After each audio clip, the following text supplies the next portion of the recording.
በስመ አብ ወወልድ ወመንፈስ ቅዱስ አህዱ አምላክ አሜን። ሰላም ውድ የድርሳናት ቲዩብ ተከታታዮቻችን፣ ዛሬም ባለፈው ካቋረጥነው የቅዱስ ማር ሚናስ ገድል ክፍል 2ን ይዤላችሁ መጥቻለሁ። ቻናሉን ሰብስክራይብ በማድረግ የቻናሌ ቤተሰብ ሁኑ። ሰማዕቱ ቅዱስ ማር ሚናስ ለዚህ በጎ ነገር ዝግጁ ያደረገው ክርስቶስንም ጠራ፣ ፊቱንም ወደ ሰማይ አንጋጠጠ፣ ጸጋውን በተማመነ የተቀደሱ እጆቹንም ዘረጋ። የሰማይ አምላክ ኢየሱስ ክርስቶስ ሆይ አመሰግንሃለሁ፣ አልተውከኝምና ጠላት ያጠፋኝ ዘንድም ከኔ ያልራቅህምና የተቀደስ ስምህን እንዳልደክም ነጻነት ጥንካሬን አደልከኝ። ዛሬም በዚህ ሰዓት ጠብቀህ እስከ መጨረሻውም ትዕግስቱን አድለኝ። አምላክ ኢየሱስ ክርስቶስ ሆይ ነፍሴን ተቀበላት፣ በየጊዜያቱም ላንተ ሰግዳለሁ አለ።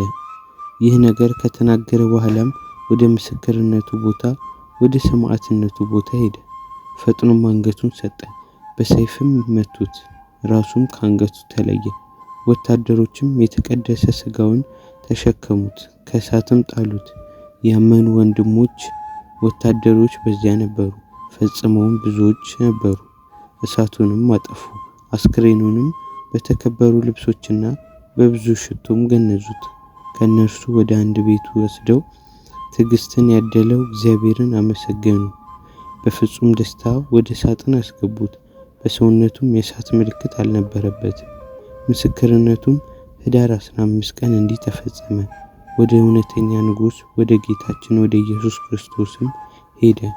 ክብርና ምስጋና ከሃሊነት ለእርሱ ይሁን ለዘላለሙ አሜን። ይህ አዲስና ብፁዕ የሚሆን የተከበረ ሰማዕት ሚናስም በኃይሉ ፍጹም ነው፣ አቋሙና ሃይማኖቱም ፍጹም ነው። ከታናሽነቱና ከጎልማሳነቱ ጀምሮም ጸባዩ ደግ ነው። የዋህ ይቅር ባይ እንግዳና ድሆችንም ወዳጅ ነበር። አስቀድመን እንደተናገርነው ምስክርነቱ ከተፈጸመ በኋላም 5ቱን ሀገሮች ይወጉ ዘንድ ሰራዊቱ መጡ። መሪውጥ የተባለችው ሀገርና አውራጃዎቿ ታወቁ። የመርገጥን ሰዎች ሊረዷቸው ዘንድ ከአፍራቂያ ወደ እስክንድርያ ወታደሮች እንዲመጡ ትእዛዝ ወጣ። መስፍኑ አናሲስም ረዳትና አዳኝ የሆነው ዘንድ የቅዱስ ሚናስን አስከሬን ሊወስድ ወደደ። አስክሬኑ ያለበትን በር ከፈተና ታላቅ ብርሃንን አበራ። ከሰዎቹ ወገን እንዳይከለክሉትም ሰውሮ መርከብ አወጣውና ሄደ። ከባህር መካከል ሲደርሱም በባህሩ ውስጥ የሚያስደነግጡ አራዊቶችም አንገታቸውን ታላቅና ረጃጅም ነበር፣ ፊታቸውም እንደ ግመል ፊት ነበር። በውስጥ ያለውን ይወስዱ ዘንድም አንገታቸውን አስረዝሞ ወደ መርከቡ ይመለከቱ ነበር። በፊታቸውም ከቅዱስ ሚናስ አስክሬን የእሳት ጦር ወጣ። ሸሽተውም ከባህር ተሰወሩ። ከዚህ በኋላም ተመለሱ። ዳግመኛም ይህ የእሳት ጦር ከለከላቸው። ከዚህ በኋላም ሰገዱለት፣ ሄዱ። በባህር ያሉ የመርከቡ ሰዎችም ሁሉ አደነቁ፣ በእግዚአብሔርም አመኑ። ሰማዕቱ ሚናስንም ፈጽሞ አመሰገኑ። በአስክሬኑ ድነዋልና። ከ5 ቀን በኋላም እስክንድርያ ደረሱና ከዚያ አወጡት። ከእስክንድርያ እስከ መሪውጥ ሐይቅ ድረስም ከእርሱ ጋር ወደ መርከቡ አስወጡት። በዚያም ከሽፍቶች ጋር ተጣሉ። ቅዱስ ሚናስም ማለዱት፣ በአስክሬኑም ሽፍቶችን አሸነፏቸው። የመሪውጥ አውራጃ ከምትሆን ሚስቴን እስከሚደርሱ ድረስም በአማላጅነቱ አጠፋላቸው። ገዢውም ወደ አፍራቂያ ሊመለስ በፈለገ ጊዜም አስክሬኑን ከእርሱ ጋር ሊወስደው ወደደ። በግመልም ጫነው፣ ግመሉም ሊንቀሳቀስ አልቻለም። በሌላ ግመልም ጫኑት፣ መንቀሳቀስ አልቻለም። እንደዚሁም ሁሉ በእነርሱ ዘንድ ባሉት ግመሎች ሁሉ ጫኑት፣ ማንሳት የቻለ ግን የለም። ገዢውም አናሲስም አዘነ፣ እግዚአብሔር እንደሆነም ተረዳ። በዚያም ተወው። እንደ ወታደር ሆኖ በሚያውቀው በዚያ አርአያም በእንጨቱ ላይ የሰማዕቱ ቅዱስ ሚናስን ስዕል አዘጋጀ።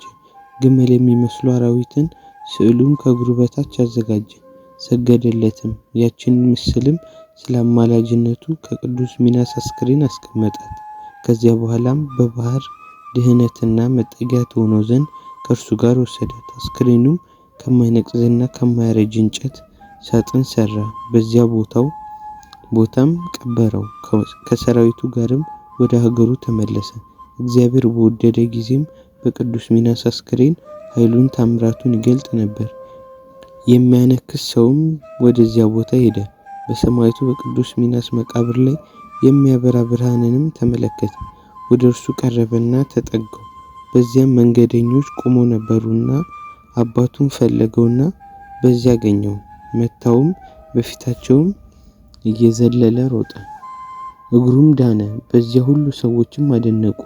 ልጁም ያየውን ነገራቸው። እግዚአብሔርም ዓይኖቻቸውን ገለጠ። መብራቲቱንም ስታበራ ተመለከቷት፣ አመኑ። የተለያየ ደዌ ያለባቸው በአንድነት ከሀገራቸው ወጡና ወደ ቅዱስ አባ ሚናስ መቃብር መጡ። በእግዚአብሔር ኃይል በቅዱስ ሚናስ አማላጅነትም ተፈወሱ። ታላቅ ደስታም ሆነ። ዜናውም በመሪውጥ ከተማ በዚያ ያሉ ደዌ ያደረባቸውም ጋኔን ያለባቸውም ሁሉ ወደ እርሱ እየሄዱ ፈጽመው ይፈወሱ ነበር። ያን ጊዜም በመቃብሩ ላይ እንደ ድንኳን ያለች ቤተክርስቲያን ሰሩ። በውስጡም በአዩት አምሳል መብራት ሰቀሉ። በዘይት ተነክሮም በቀንና በሌሊትም ያበራ ነበር። ከመብራቱ ዘይት የተቀባ ሁሉ ፈውስ ይፈወስ ነበር። ከመብራቱ ዘይት ወደ ሩቅ ቦታ ወስደው ሲቀቡት በሽታው ሰው ካለበት ደዌ ይፈወስ ነበር። ሕዝቡ ወደ እርሷ ይሰበሰቡና በውስጧ በዓልን ያዘጋጁ ዘንድም እግዚአብሔርን በሚወድ በንጉሱ በታኦስ እርዳታ በእስክንድርያው ሊቀ ጳጳስ አትናቴዎስ ዘመን በዚያ ቤተክርስቲያን ተሰራች። የቤተክርስቲያኗ ስራ ከተፈጸመ በኋላም ቅዱስ ሊቀ ጳጳሳቱ ካህናቱን ሰበሰባቸው። የሰማዕቱ የሚናስን አስክሬን በውስጡ አስቀመጡ። በንጉሱ በቅዱስ ቴዎዶሲዮስና በሊቀ ጳጳሳቱ በአባ ቴዎፍሎስ ዘመንም ቀደሳት። ባከበራት በቅዱስ ሚናስ ስም ከሚሰበሰቡት ሕዝቦች ብዛት የተነሳም በእመቤታችን በቅድስት ማርያም ስም በዚያ ቦታ ታላቅ ቤተክርስቲያን ተሰራች።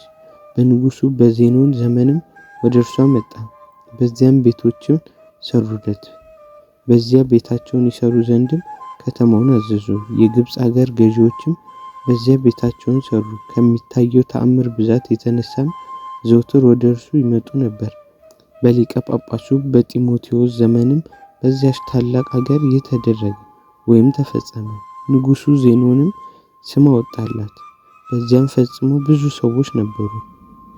ጻድቁ ንጉስም ከኢሎፍላውያን ይጠብቋት ዘንድ ቤተክርስቲያንን ወደ እርሷ የሚመጡ ህዝቦችን ይጠብቁ ዘንድ 12,000 ሰዎች በዚያ እንዲኖሩ አዘዘ። ከመሪውጥ ግብርም ለምግባቸው አዘዘ። የተዘጋጀውን ምግብም ወደ እርሷ ለሚመጡትና ለድሆች አዘዘ። በየዓመቱ እንዲወስዱም አዘዘ። በእንደዚህ አይነት ስርዓትም እስከ ሮሙ ንጉስ እስከ ሕርቃል ዘመን ድረስ ቆዩ። ከእርሱም ወደ ቅዱሱ ሰማዕት ቤተክርስቲያን እየሄዱ አሕዛብ የግብፅን ሀገር ገዙ። ታምራትን ይገልጥላቸው ነበር። ወደ እርሱ መባ ያመጡ ነበር። የልባቸው መሻትም ያደርግላቸው ነበር። ባደረገላቸውም ጊዜ ፈጽመው ደሰቱም ነበር።